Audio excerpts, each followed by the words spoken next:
said, I was short my whole life, but I said, you like to swing? He said, oh, they got new swing sets. If y'all could have just sat there and see how excited this little kid was when he seen the new swings and he started swinging, he was like, can I do backflips on there? I said, man, I don't want you to hurt yourself, you know what I'm saying? But right. Just to see how excited he was like, I'm going to call it's Friday, and we ain't got practice, because he played for Heights. And he said, we ain't got practice today. I'm going to go home and ask my mama, can my cousins come play so we can come down here and play? We can go down there and hoop. We got new swings. So that was very exciting to hear that. You know what? See, and it doesn't even take that much to make these kids smile. Just give them something to do, an outlet. Just getting that playground together, cutting it back, put some swings up there is what made it ultimately something that they could love and appreciate again. And honestly, that's a good segue to talk about like ownership in our own community, like taking pride in it.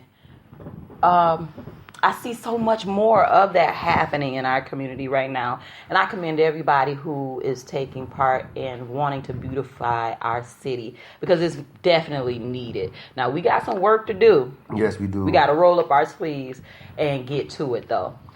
But, yeah, also, I know what's the things that's going on right now today in the community. Okay.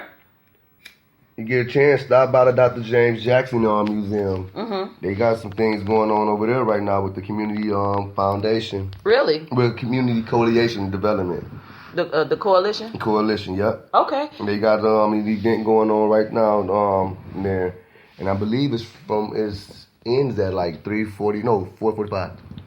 Now, didn't I see something about Jocelyn Hines again? Yes, congratulations to Jocelyn Hines. Oh, congratulations. Received another award. Hey, girl.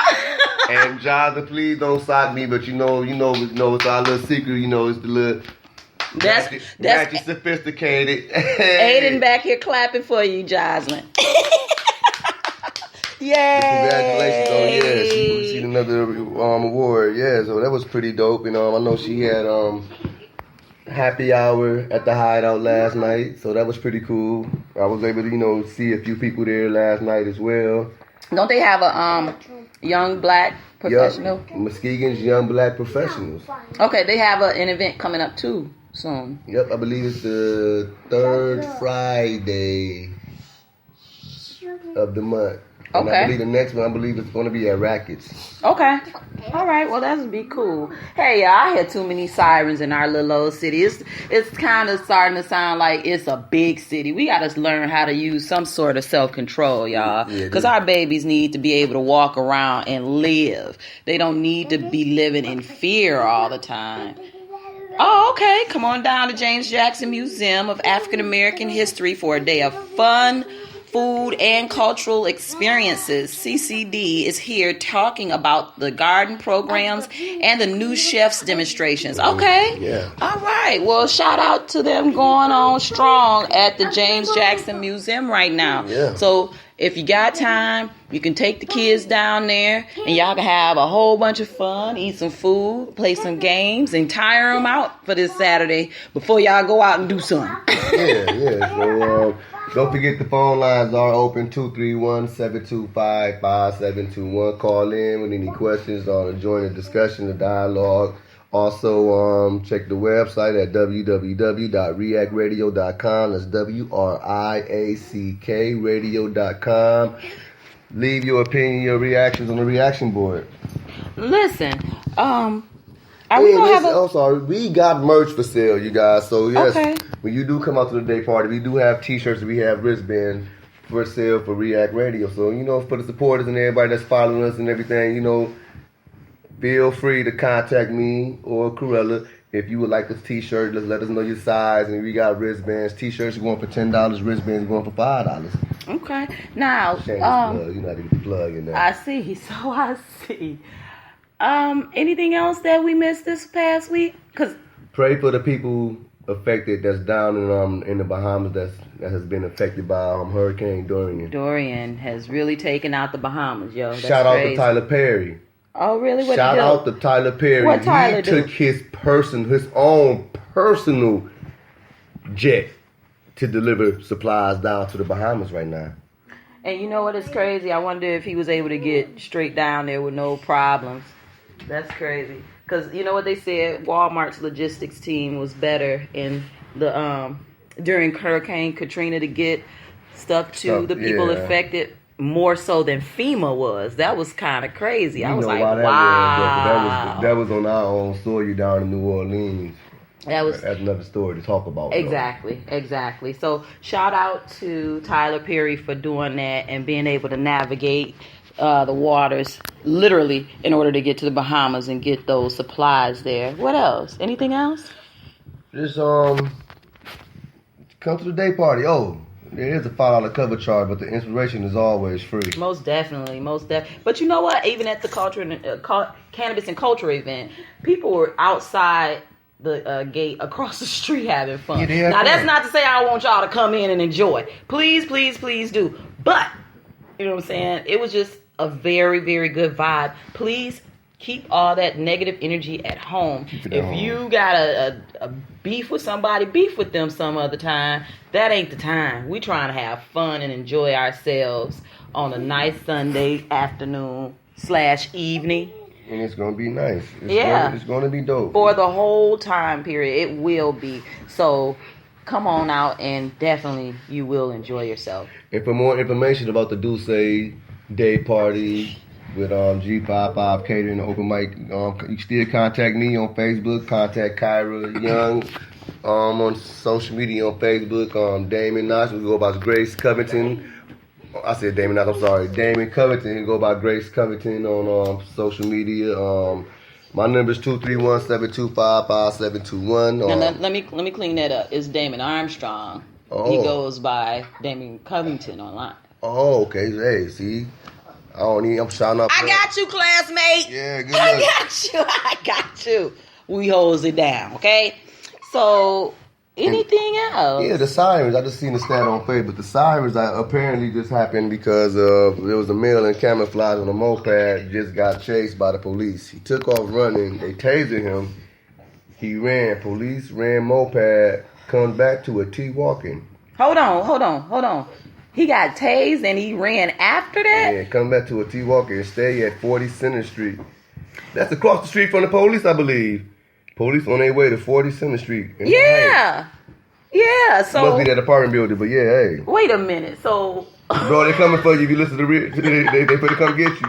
That's why you need to listen to WriAck Radio. Our podcast will let you know what's going on. Shoot, they coming, brother. They coming for you. And then, like, how strong was the taser for him to be able to get up and run after?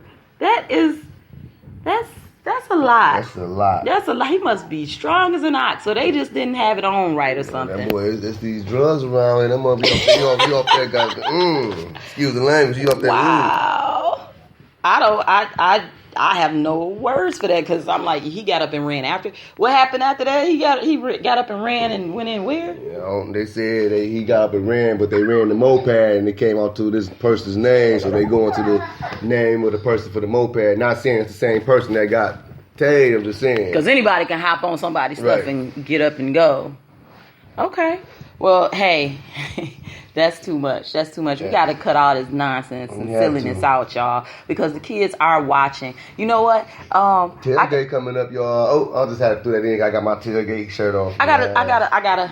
Right, he does, but I gotta go back to the school thing, you guys. Yeah. Here's something that we're implementing this year. It's called restorative practices.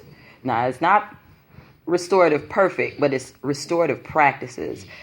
Vanessa Marble, the principal at Martin Luther King Jr. Elementary School, has taken the helm of this restorative practice exercise. And what we're going to be doing is trying to get the children to open up more in circles and talk about things that's going on. Like yesterday in my classroom, we did a circle, and I was telling you about it, and it was really cool. The question that I posed to everyone in the circle was, what do you believe it means to be a young lady for the girls, and then a young man for the boys? Now, we usually do it. I got some fake candles that I put in the middle, and then we turn the lights off, and we have some soft music going, and it's really supposed to soothe the kids, and then being able to create an environment where they feel comfortable in sharing. And we do that, honestly, however many times we have to. Like,